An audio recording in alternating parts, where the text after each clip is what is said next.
from both Telugu states who are gathered here for our first UG conference, PRAANA. We receive you warmly, our hospitality, you will enjoy it, and we hope that your time here is enriched and you're enjoyable. PRAANA is not only a platform for just only academic, it is a platform for exchange of thoughts, exchange of collaboration, having a nice memories with you, and many more. I don't know whether you were ready for this, but we were ready for this. As you have seen till now, and you will going to see in the next 1.5 day also that we have much more things to offer for you all to have an academic feast as well as culturals and everything. The place where the skill lab, where we are hands-on workshop, he has seen, he is really impressed by this. I think he said nowhere in the Telangana this type of skill lab is there.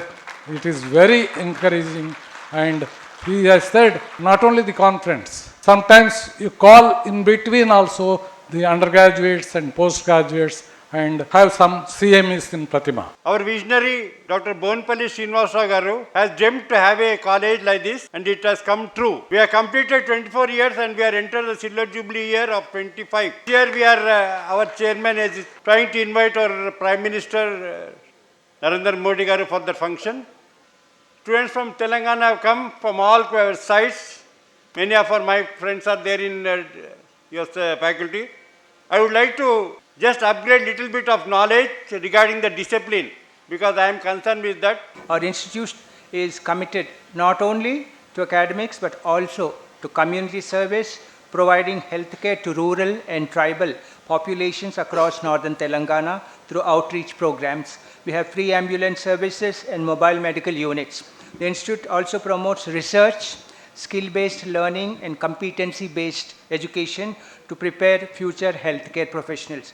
Now this PRAANA serves as a platform for undergraduate students to showcase their scientific knowledge, research and innovation. We hope this conference inspires learning, collaboration and academic excellence.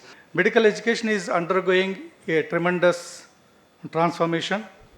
Gone are the days when the learning was limited to textbooks and lecture halls. But today we are moving forward for the competency-based medical education, where the focus is not only on the knowledge but also on skills, attitude, ethics and communication. As a future doctor, you are expected to be not just like a clinician, but you are also a researcher, leaders and competency-based caregivers. Research in particular plays a vital role in progressing medical science. I strongly encourage the undergraduate medical students to cultivate a aspiration for the inquiry. So don't accept the things as they are. Ask the question, so explore the answers and contribute to the evidence-based medicine.